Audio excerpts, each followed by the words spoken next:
Hello and welcome to Short Story Scene. I'm your host, the storyteller, and here we have a tale called The Ballad of Reading Gaol by Oscar Wilde, Part 1. He did not wear his scarlet coat, for blood and wine are red, and blood and wine were on his hands when they found him with the dead, the poor dead woman he loved, murdered in her bed. He walked amongst the trial men in a suit of shabby gray. A cricket cap was on his head, and his steps seemed light and gay. But I never saw a man who looked so wistful at the day. I never saw a man who looked with such a wistful eye upon the little tint of blue which prisoners called the sky, and at every drifting cloud that went by with sails of silver by. I walked with other souls in pain with another ring, and was wondering if the men had done a great or a little thing, when a voice behind me whispered low, "That fellow's got to swing." Dear Christ, the very prison walls suddenly seemed to reel, and the sky above my head became like a cask of scorching steel, and though I was a soul in pain, my pain I could not feel. I only knew what haunted thought quickened my step, and why he looked upon the garish day with such a wistful eye. The man had killed the thing he loved, and so he had to die. Yet each man kills the thing he loves. By each let this be heard, so do it too with a bitter look, some with a flattering word. The coward does it with a kiss, a brave man with a sword. Some kill their love when they are young, and some when they are old. Some strangle with the hands of lust, some with the hands of gold. The kindest use a knife, because the dead so soon grow cold. Some love too little, some love too long. Some sell and the others buy. Some do the deed with many tears, and some without a sigh. For each man kills the thing he loves, yet each man does not die. He does not die a death of shame on the day of dark disgrace, nor have a noose around his neck, nor a cloth upon his face, nor drop feet foremost through the floor into the empty place. He does not sit with silent men who watch him night and day, who watch him when he tries to weep and when he tries to pray, who watch him lest himself should rob a prison of its prey. He does not wake at dawn to see the dread figures throng his room, the shivering chaplain robed in white, the sheriff stern with gloom, and the governor all in his shiny black with the yellow face of doom. He does not rise in pietous haste to put a convict close, while some coarse-mouthed doctor gloats and notes each new and nerve-twitch pose, fingering a watch whose little ticks are like horrible hammer blows. He does not know the sickening thirst that sands one's throat before the hanging with his gardener's gloves, slips through the padded door, and binds one with 3 leathern thongs, that the throat may thirst no more. He does not bend his head to hear the burial office read, nor will the terror of his soul tells him he is not dead, crosses his own coffin as he moves into the hideous shed. He does not stare upon the air through the little roof of glass. He does not pray with lips of clay, for his agony is to pass, nor feel upon his shuddering cheek a kiss of Caiaphas. Part 2. 6 weeks our guardsman walked the yard in a suit of shabby gray. His cricket cap was on his head, and his steps seemed light and gay. But I never saw a man who looked so wistful at that day. I never saw a man who looked with such a wistful eye upon the little tent of blue which prisoners call the sky, and at every wandering cloud that trailed its reveled fleeces by. I did not wring his hands as do those listless men who dare to try to rear the changeling hope in the cave of the black despair. He only looked upon the sky and drank the morning air. He did not wring his hands nor weep, nor did he peak or pine, but he drank the air as though it held some healthful anodyne. With open mouth he drank the sun, and through it had been wine. And all the souls in pain, who trampled the other ring, forgot if we ourselves had done a great little thing, and watched with gaze of dull amazement the man who had to swing. And strange it was to see him pass with a step so light and gay, and strange it was to see him look so wistful at the day, and strange it was to think that he had such a debt to pay. For an oak and elm have pleasant leaves that in the springtime shoot, but grim to see is the gallows tree with its adder's-bitten root, and green or dry a man must die before it bears its fruit. The loftiest place is the seat of grace, for which all worldlings try. But who would strand a hempen band upon the scaffold high, and through the murderer's collar take his last look at the sky? It is sweet to dance to violins when love and life are fair. To dance to flutes, to dance to lutes, is a delicate and rare. But it is not sweet with nimble feet to dance upon the air. So with a curious eye and a sick surmise, we watched him day by day, and wondered if each one of us would end the self-same way. For none can tell of what red hell his slightless soul may stray. At the last the dead man walked no more, and amongst the trial men, and I knew that he was standing up in the black dock's dreadful pen, and that never would I see his face in God's sweet world again. Like two doomed ships that passed in the storm, we had crossed each other's way, but we made no sign, we said no word, we had no word to say, for we did not meet in the holy night, but in the shameful day. A prison wall was round us both. Two outcast men were we. The world had thrust us from its heart, and God from out his care, and the iron gin and waits for sin had caught us in its snare. Part 3. In the debtor's yard their stones are hard, and the dripping wall is high. So it was there he took the air beneath the laden sky, and by each side of the warder walked, for fear that the man might die. Or else he sat with those who watched his anguish night and day. He watched him when he rose to weep, and when he crouched to pray, who watched him lest himself should rob their scaffold its prey. The governor was strong upon the Regulations Act. The doctor said that death was but a scientific fact, and twice a day the chaplain called and left a little tract, and twice a day he smoked his pipe and drank his quart of beer. His soul was resolute and held no hiding place for fear. He often said that he was glad the hangman's hands were nearer. But why he said so strange a thing, no warder dared to ask, for he to whom the watcher's doom is given as his task must set a lock upon his lips and look his face a mask. Or else he might be moved and try to comfort or console. And what should human pity do to pent up our murder's whole? What word of grace in such a place could help a brother's soul? With slouch and swing around the ring, he trod the fool's parade. We did not care, we knew we were the devil's own brigade, and shaven head and feet of lead make a merry masquerade. We tore and tear rope to shreds with blunt and bleeding nails. We rubbed the doors and scrubbed the floors and cleaned the shining rails, and rake by rake we soaped the plank and clattered with the pails. We sewed the sacks, we broke the stones, we turned the dusty drill. We banged the tins, we balled the hems, and we sweated on the mill. But in the heart of every man terror was lying still.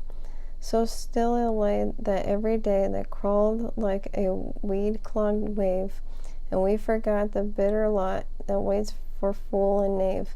till once we are trampled in for work, and we pass an open grave. With yawning mouth, the yellow hole gave for a living thing. The very mud cried out for blood to a thirsty asphalt ring.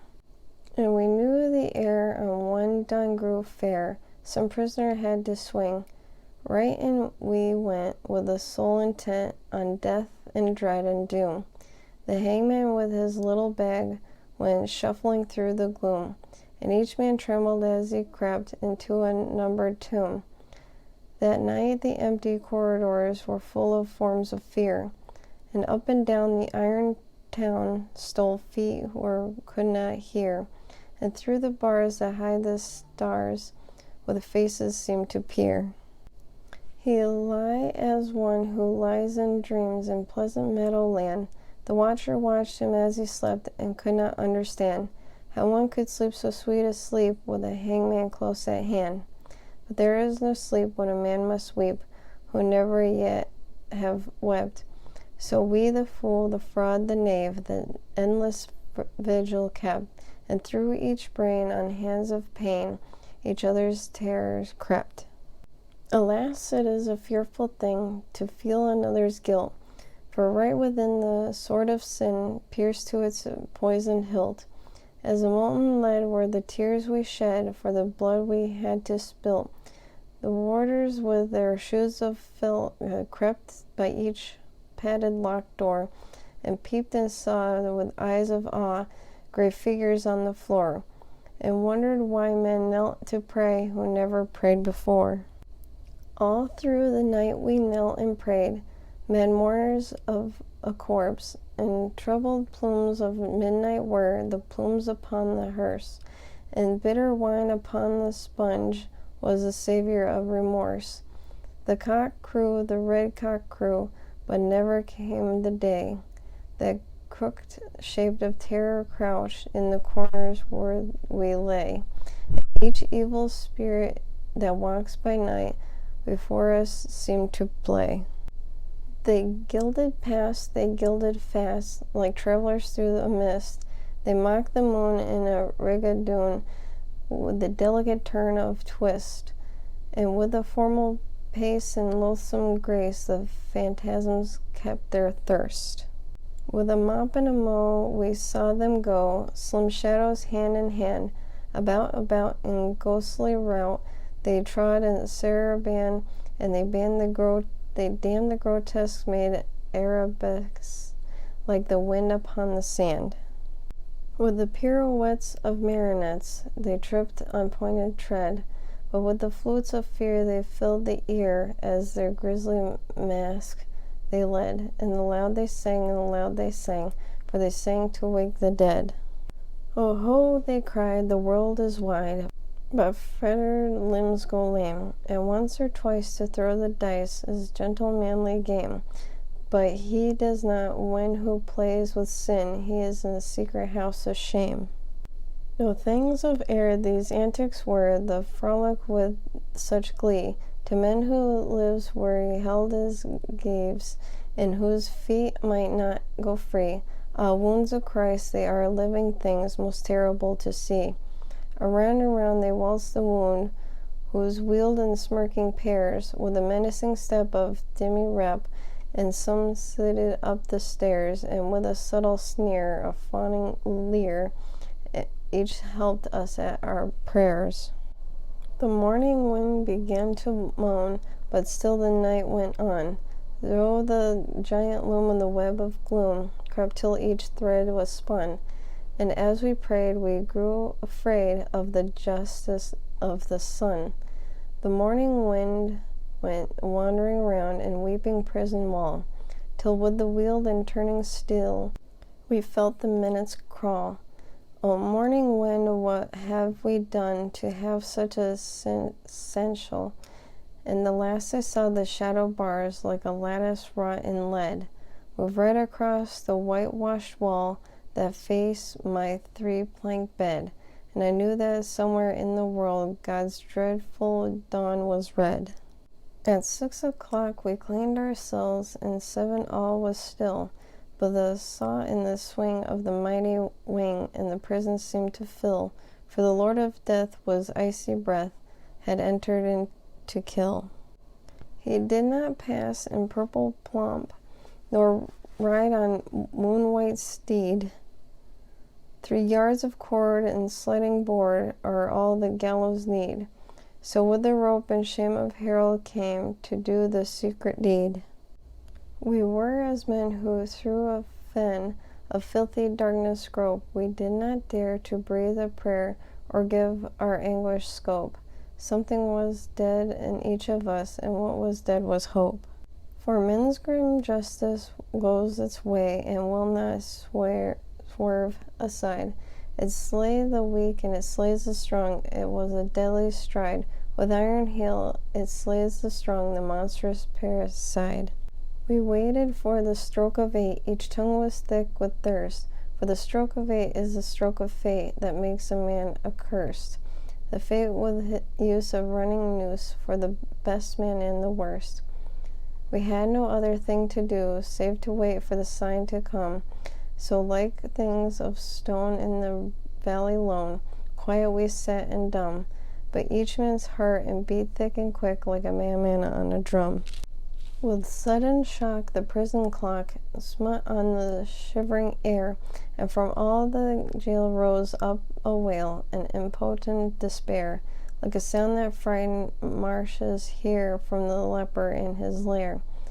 And as one sees most fearful things in crystal of a dream, and saw the greasy hempen rope hooked to the blackened beam, and heard their prayer of hangman's snare strangled into a scream, and all the woe that moved him so that he gave a bitter cry, and the wild regrets and the bloody sweats none knew so well as I, for he who lives more lives than one, more deaths than one must die. Part 4. There is no chapel on the day on which they hang a man. The chaplain's heart is far too sick, or his face is far too wan, or there is that written in his eyes which none should look upon, so that they keep us close till nigh on noon, and when they rang the bell, the warders with their jingling keys opened each listening cell, and down the iron stairs we tramped, and each for his separate hell. Out into God's sweet air we went, but not it won't way, for the man's face was white with fear, and the man's face was gray. I never saw a sad man who looked so wistful at that day. I never saw a sad man who looked with such a wistful eye upon the little tent of blue where we prisoners called the sky, and at every careless cloud that passed in happy freedom by. But there were those amongst us all who walked with downcast head, and knew that had each got his due, that they should have died instead. He had but killed the thing that lived, whilst they had killed the dead. For he who sins a second time wakes a dead soul to pain, and draws it from the spotted shroud, and makes it bleed again. It makes it bleed great gouts of blood, and makes it bleed in vain. Like an ape or clown in monstrous garb, the crooked arrows started, and silently we went around and round in slippery asphalt yard. Silently we went around and round, and no man spoke a word. Silently went round, and through each hollow mind a memory of the dreadful things rushed like a dreadful wind, and horror stalked before each man, and terror crept behind. The warders strutted up and down and kept their herd of brutes. Their uniforms were spick and span, and they wore their Sunday suits. But we knew that the work they had been at by the quick lime on their boots.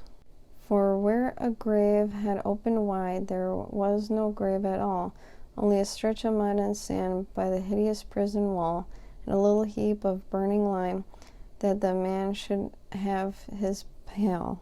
For he has a pall with this wretched man, such a few men can claim, deep down below a prison yard, naked for great shame. He lies with fetters on each foot, wrapped in sheet of flame, and all while the burning lime eats flesh and bone away, and eats the brittle bone by night and the soft flesh by the day. It eats the flesh and bones by turns, but it eats the heart away. For 3 long years they will not sow or root or seeding there, and 3 long years the unblessed spot will sterile be and bare, and looked upon the wandering sky with unreproachful stare. They think a murderer's heart would taint each simple seed they sow. It is not true. God's kindly earth, it's kindlier than men know, and the red rose would but blow more red, and the white rose whiter blow. Out of his mouth a red, red rose, out his heart a white. For who can say what strange way Christ brings his will to light, since the barren staff a pilgrim bore bloomed in the great Pope's sight? But neither milk-white rose or red may bloom in prison air. The shard, the pebble, and the flint are what they give us there. For flowers have been known to heal a common man's despair. So never will the wine red rose or white, petal by petal, fall on the stretch of mud and sand that lies by the hideous prison wall, to tell the man from Trump the Yard that God's Son died for all. Yet though the hideous prison wall still hems him round and round, and the spirit may not walk by night, but by its fetters bound, and the spirit may not weep that lies in such an unholy ground. He is at peace, this wretched man, at peace, or will be soon. There is no thing to make him mad, nor does terror walk at noon. For the lampless earth in which he lies has neither sun nor moon. They hanged him as a beast is hanged. They did not even toll the requiem that may have brought rest to his startled soul, and hurried that they took him out and hid him in a hole. They stripped him of his canvas clothes and gave him to the flies. They mocked the swollen purple throat and the starkest staring eyes, and with laughter loud they heaped the shroud in which they convict lies. The chaplain would not kneel or pray by his dishonored grave, nor mark it with the blessed cross that Christ for sinners gave, because this man was one of those whom Christ came down to save. Yet all is well, he has but passed to life's anointed bourne.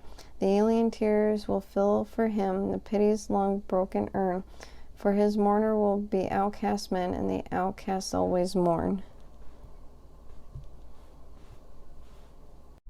Part 5. I know not whether laws be right or whether laws be wrong.